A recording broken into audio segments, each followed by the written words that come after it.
Hey guys, it's Ari Escans here again for Literary Gladiators, and today I'm going to be going over the final of the Poirot stories that I wanted to review, and I thought fittingly that this particular one would be the one that I would end with. If you want to see the other episodes I've done, I did the AVC Murders, I did the Hollow last time, I've done Death in the Clouds. There's a couple others I've also reviewed. You can find them all over the Literary Gladiators page, but this one I saved for last, partially because it's a hard read for me. And it's not hard because this is one of my favorite characters in any medium, in anything ever, who's been around forever. And it's such a hard book because you know what's coming and you know how it's going to end. And honestly, I'm not going to tell you, who did it. You can tell by the title what's going to happen in this book. This is Curtain, Poirot's last case. And if the title isn't self-evident enough, Poirot's very old at this point. This is, I think this is the last Poirot book that Christie wrote. It was actually written in 1975, by the way. It wasn't published. I mean, it was published, but it was not published earlier. And then, this was actually written very late. This goes back to the mysterious affairs at Styles. I'll tell you what, Curtain's oh my god, it's a hard read. Like, if you don't know, let's assume you don't know Poirot's gonna die, even though it clearly kind of says it in the book title, gives it away. This is still such a gut-wrenching read. It's great. Christie took everything she had and put it into her last book. Poirot is such a well-developed character, and I've kind of said that over the last couple episodes that I've been doing of this series. Like, he's such well fleshed out. To see him kick the bucket like that, it was just... And we also have characters coming back from stories we haven't seen in a long time. I know Hastings comes back. We haven't heard from him in God knows how long. So the mystery itself, really not something to write home about. Really, the main portion of this book that is the portion that's really the hardest is not only that Poirot dies, but the stuff he has to do in this book. He is very, very much already having some heart problems. The book mentions that right here. Let's just say, I don't want to spoil the book, but he does something in this book he's never done in any other book. And I don't mean, passing away. I mean, there's actually other things that he does in this book. It is a fine ending, despite being a little out of character for the big man, for Poirot. He kind of actually comes up against a proper adversary for the first time in God knows how long.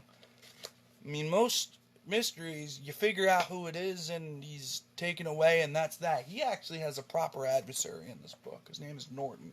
Whether or not he committed the crime, that's for you to decide. That's for you to read the book. But as a matter of fact, he had a couple characters in this book that I would describe as adversaries as well. But Curtain is a gut-wrenching book. It's a hard one to read, knowing what's going to happen. And even if you're reading it and you don't know what's going to happen, you can feel the atmosphere in this book, knowing that it's going to happen. It's kind of a regular Christie mystery, but you cannot read this first. If you read this first, you're nuts. Because this is the last book from the Poirot series. You really should read, at least half or more of Poirot books before you get to this one. I mean, ideally, you should read all of them if you have the time, but this is the last one. In chronological order, this is the last book.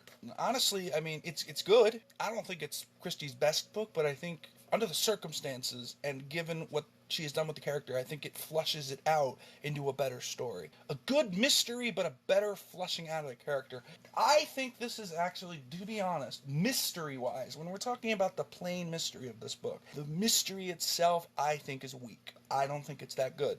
When it comes to character development, this book's amazing. Every character is fleshed out really well. The actual plot, I mean, not so much. But the characters, whether it's Poirot, Hastings, or Norton, or any of the other characters, they're all flushed out very deeply, And there's the mystery person that we don't know about.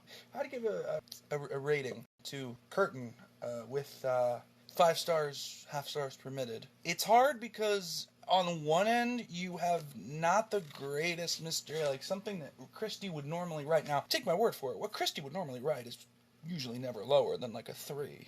So technically you're looking at like a mystery that's not a 5, but it's probably closer to a 3.5. But then you've got this character development you're adding that has to add to the score, because you can't just say, oh, it's a 3.5 mystery, but it's like 3.5 character development. I would say you give this a straight 4.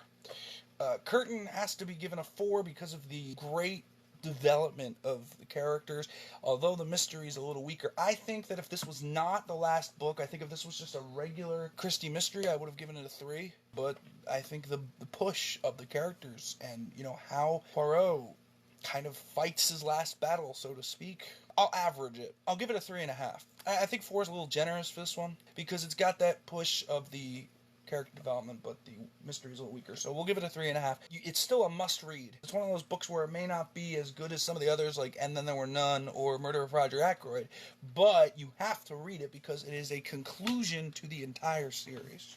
3.5 is actually pretty decent. I mean, I would say a lot of the Christie books were mostly 4s and 4.5s and sometimes 5s, but there are the Christie books, mostly not the Poirot ones, that I would give much lower numbers to.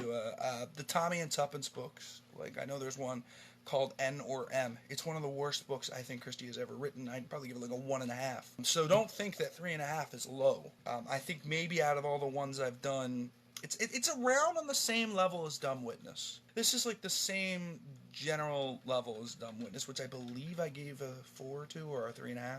Something like that. Well, those are the 5 Agatha Christie books I think you guys should really check out.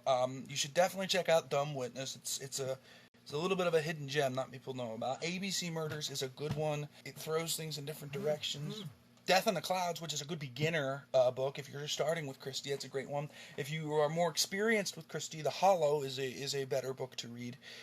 Definitely one you should be reading later. And then when you're all done, don't forget to pick this one up. Read Curtain, because it's a fitting conclusion to the Poirot stories. Anyway, I'm R.S. Gans, signing off for Literary Gladiators, and I wanted to say, keep reading.